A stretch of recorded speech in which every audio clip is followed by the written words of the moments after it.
But this infographic probably took me 2 years of my life to come up with. I can see the whole wide world with these two eyes, and I can be whoever I want to be, 'cause it's my life. So what we have is we've developed what we call, these are pipeline initiatives, and these are what we call foundational marketing initiatives. And we've gone through and we've done the research on this. This is kind of exhaustive research on, not just kind of what goes into my day and what's gone into my day for the last, decade or so. Is I'm up at 5 a.m. every morning, and I get about 3 hours of research in before I start my day at 8. And I've been doing that for a decade. So, and a lot of it is, once I found people who were doing this really good in the world, I flew out to meet them to see what they were doing. So I boiled it down to the most simple infographic, but this infographic probably took me 2 years of my life to come up with, what it was going to look like. And where we start is, where a lot of people start is they start here. They start, have a small firm. I must need a website. I need SEO and a website. How many of you here own a firm? Own a firm? How many of you are here that maybe want to own a firm someday? Okay, so everybody who owns the firm already has the firm. Got it. Okay. And those of you who didn't put up your hands, do you work for other firms? Is that I'm trying to get a read in the room. You work for other firms. Can any of you influence the marketing in that firm at all, or are you guys have some influence on what that marketing is? Okay. How many of you, when you started your own firm, went to a website first? When you search for, and what areas a lot of people in, you guys can just shout them out. What do we have?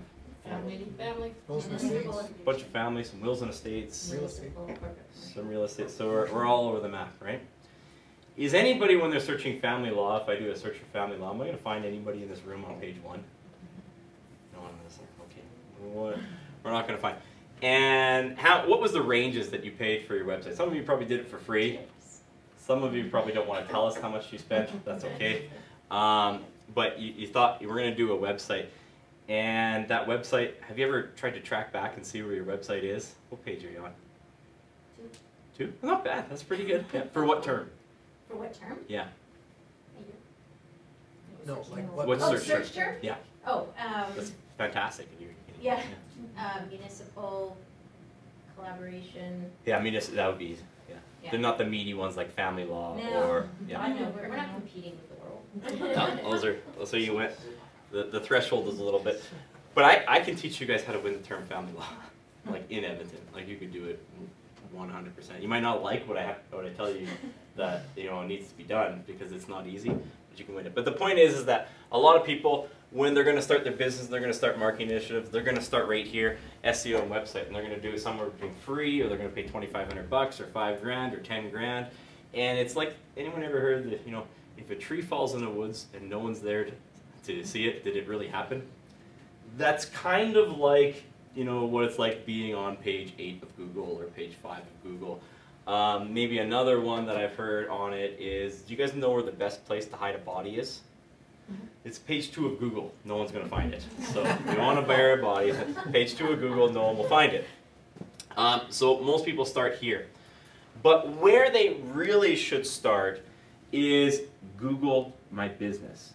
Okay, so Google Places. And I'm going to show you some real world examples about that. But you guys have ever seen like Google reviews? Have you guys ever seen Google reviews for companies that you shopped at before you've gone to them? The stat on this is like overwhelmingly, it is 88% of your ideal and likely buyers are going to look at your Google reviews before they decide to use you or not. And that stat does not differ if it's a direct referral. So even if you get a direct referral, 88% of those people are going to check you out on Google before they decide to do business with you. Now that doesn't mean necessarily they won't do business with you if you got a 3-star rating or something like that. It just means it's decreasing your chances. 88% of them have now seen, that's their first impression of you, is that Google star rating, both the rating and the number of ratings. So most businesses, rather than spend $5,000 or $10,000, would actually do better with no website and more reviews if they just have a number. So imagine a lawyer who, just think about this for a second.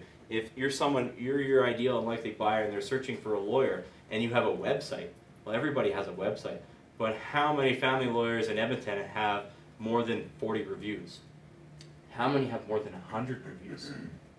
Do you think it's your website that's going to convert them, or do you think it's the reviews that are going to convert them? And as I say that now, some of you will own up to it now and some of you will own up to it later because you spent money on websites, that it's probably the reviews that are going to convert those clients. It's not going to be the website. So 88%, it is your Google reviews. Makes sense so far? We're going to show a... Let's do one. Let's see what happens here. Someone once told me to never do live searches and presentations. I do them all the time. You never know what's going to happen.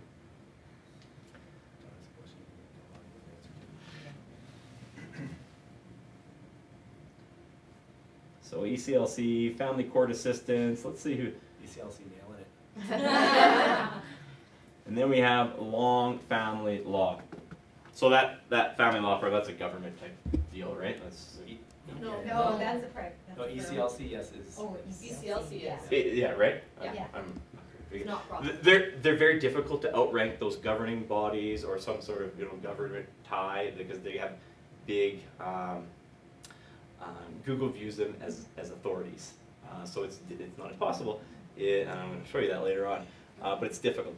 But really, I mean, look at long family law; they're killing it. Page 1, right? The difference between here and here, I don't know if you want to spend too much time on getting there. It's getting to page 1 for your search term that you should really be concerned about. But then we go to the Google Places on what we're talking about here. So when you look at this, you guys understand everyone up here, they've paid for these ads. Okay, so anyone here has paid for these ads. And so that result is going to be kind of random depending on where they are in their budget. And then we have the Google Places. So this is the Google My Business or Google Places. If you hear those terms, they're kind of used interchangeably. So you have to register that. Is everyone here registered for that? Does anyone not know how to do that? I'm not sure. I don't know. Great. So all you're going to have to do is, if you're not registered for that, is What did you call them again? So there's Google Places? Google Places or Google My Business. Business, okay. Yeah.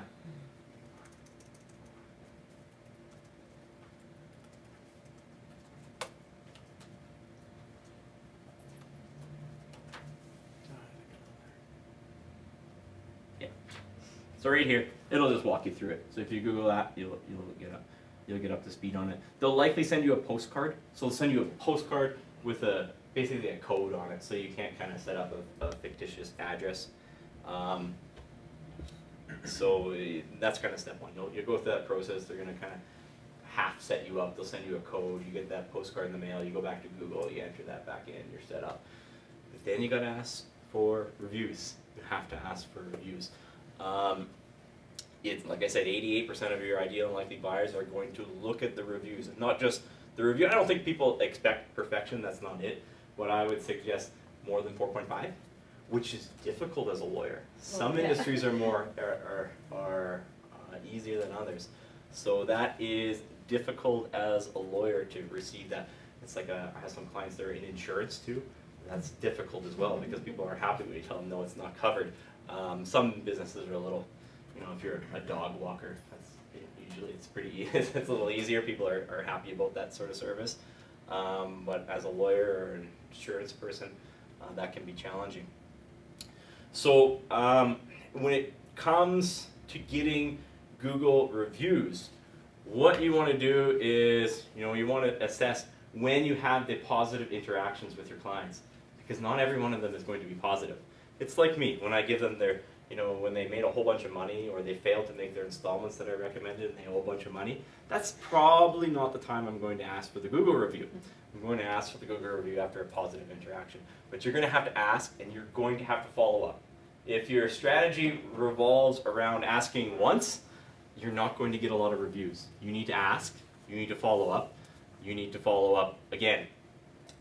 So there's some programs out there that can automatically ask for the Google review. They, in my experience, they are a good supplement, but they are not a replacement for asking. I've had clients who they will just, you know, buy the program, they'll send the automatic, and they're not very successful. So you can do it without that. The other way to do it is you offer something of value for little or no cost. That's a good way too. So that person who can't afford you and they come into your office, this happens. You know, people come into my office sometimes, I know for sure, I don't want them as a client. Or sometimes I know I can solve their problem in the next 60 minutes and they will never need me again. And a lot of accountants will turn them away. I'm going to solve their problem in the next 60 minutes, but the sole purpose is that I want a Google review. That's the only thing I'm doing. I want that Google review. So if you can offer it at a reduced value or little or no value, trust me, that Google review is something, you can pay a ton of money for AdWords, or you can get Google reviews that you're probably just going to have to invest time in. That's the way to go.